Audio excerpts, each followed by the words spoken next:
is Phillip Ellis, and I have a new book out titled Golf and Grits, Orville and Calvin Right Again. It's the second in a series of books. The first one was called The Misadventures of Orville and Calvin Clyde. And it's a feature that we ran in a golf magazine that I published from 1999 to 2017. And we ran monthly, and it became our most successful series. And it's been very popular. It's about two good old boy cousins from somewhere in the Delta Swamp in Lower Alabama that hustle golf and everything else they can think of for a living. Thanks for being with us. We're glad that we are able to do this virtually, even though we're not in person. And I think that your books are probably a great thing to talk about because, you know, with the last year, the way that it's been, everybody needs a little bit of lightheartedness in their life. So I know that at least one of the characters in your book might have a little bit of connection to yourself. Is that a fair statement? Well, probably, the truth be known, they probably both do. Okay. But Calvin is sort of the Watson to Holmes. Okay. He's the chronicler of their events. Okay. And I guess I'd have to say I identify more with Calvin than Orville. But you know, I guess I got a little bit of Orville in me too. You know, I got a great review on the Kindle that I really loved, and it was a 5-star review. Thank you very much. And it was titled I want to be Calvin when I grow up." That is a very good review. I think we would all want that. So golf is kind of the backdrop of all these stories. You know, it's not like you're teaching people about golf necessarily, but what would you say it is about golf that kind of lends itself to this storytelling adventure kind of format? Well, I mean, I love golf. It's a great game. It's played every civilized and several uncivilized countries in the world. It's been around for hundreds of years, and there are a lot of people out there that play, and you know there are a lot of golf hustlers. I mean, the PGA, when it first got started, they didn't make much money from tournaments. They basically hustle golf when they went to these events, you know. So it's an age-old tradition. Well, you know, it's mainly Orville and Calvin. You know, their motive is to hustle people. And of course they have other kind of adventures. They really like putting on golf tournaments, and they invent things too, you know.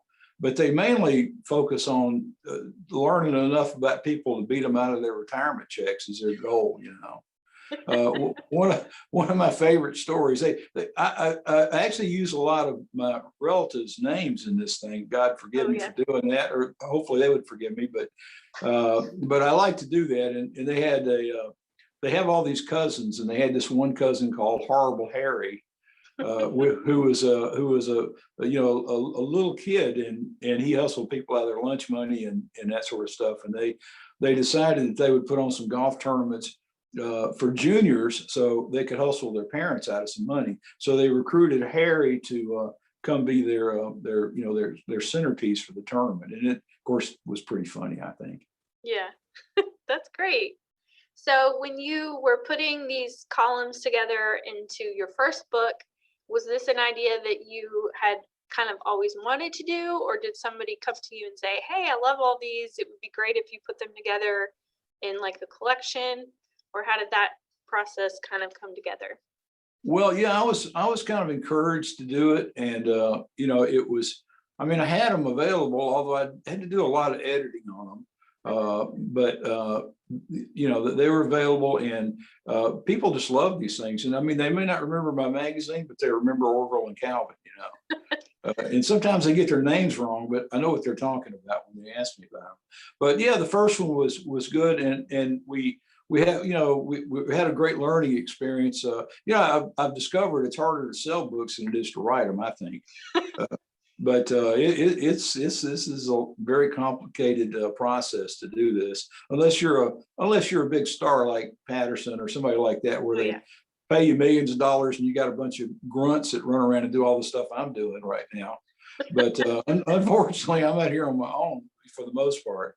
But you know, it was the second book. I had a lot of this stuff laying here, and last year with the COVID, I had a lot of time on my hands, and I did a lot of things around my house, and I thought, well, I think I'll try my hand at doing another book, and I'm very happy that I did. It's been very well received so far, and I think it's a very funny book. People ask me about who my inspirations were, and I always say Saturday Night Live. I mean, this book is a great deal of it is satirical, and I make fun of everybody, and hopefully I try to make fun of them all equally. But that was one of my great inspirations, and also Louis Grizzard was another one. Irma Bombeck, that's what I want to say. Irma was really a hoot, and who knows? I mean, I read Winston Groom's book, Forrest Gump, years ago at the beach, and I don't know if you've ever actually read that book, but it's not Shakespeare. No. I mean, it's really not. I mean, they took that book and made an incredible movie out of it. I mean, it was an inspirational in the sense that he put it all together, but like I say, it was not Shakespeare. And so, I mean, I have high hopes for Orville and Calvin. Maybe they'll have their own cartoon show or something one day. Yeah, I think that would be great. So this time around, I know that in addition to getting it published, you also went into the ebook world. Is that right? Yeah, that's new. We haven't done that before. And so the ebooks was new, and I'm excited about that. What I want to do is I have the other book is also the first book is for sale on Amazon, but what I'm going to do is to go back and re-edit the first book, okay, and then release it on ebooks also. Yeah, I think that's a great idea. I mean, I know just from being up here at the library, so many more people, even in this last year, because they were all had a lot more time and wanted to read. Ebooks are really a lot more accessible for people because you can read them on any kind of device. And a lot of people love to carry their iPad or their phone around with them and read. And it's a great thing. I really love books. I like to be able to hold them and touch them and feel them, and but I have read ebooks. I mean, at times it's been really handy, Mm-hmm. Yeah. So I'm excited about it. I'm excited about doing the second one, and like I say, we're gonna. Well, I'm not sure if it's correct to say re-edit or just edit it. We're gonna do one or both of those. We're gonna fix it a little bit and sort of update it somewhat, because some of that stuff, especially in the first book, was pretty dated. Reading your wife, Nancy, has she sort of been helpful in the process, helping you edit, or how does she fit into the picture of your adventures? Well, Nancy, I just can't give Nancy enough credit. I mean, I couldn't have done it without her. She was the editor for the golf magazine, mm-hmm, and she edited all this stuff, and I couldn't have done it. I mean, it's not my ballywick. I mean, I can write, but I'm not a technical person, and she really is. She has the patience to do all that stuff, and I mean, she's very creative and very comprehensive. In addition to working on the second book in the last year, have you been able to do any more of your music? I know you've played with a band before.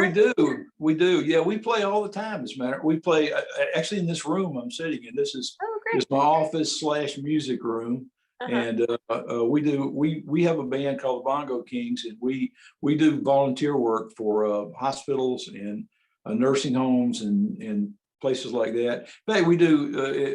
We're going to do Homestead Village, which is right down the road from you guys. Mm-hmm. We do the Brenedy. We do Montrose Bay. We've done the Veterans Hospital in Bay Minette, and a few other ones around here. We do the other ones on a regular basis, and we do First Fridays. We love it. We do. We're all. I'm not exactly retired, but everybody else is pretty much. Everybody seems like they got little side things they do.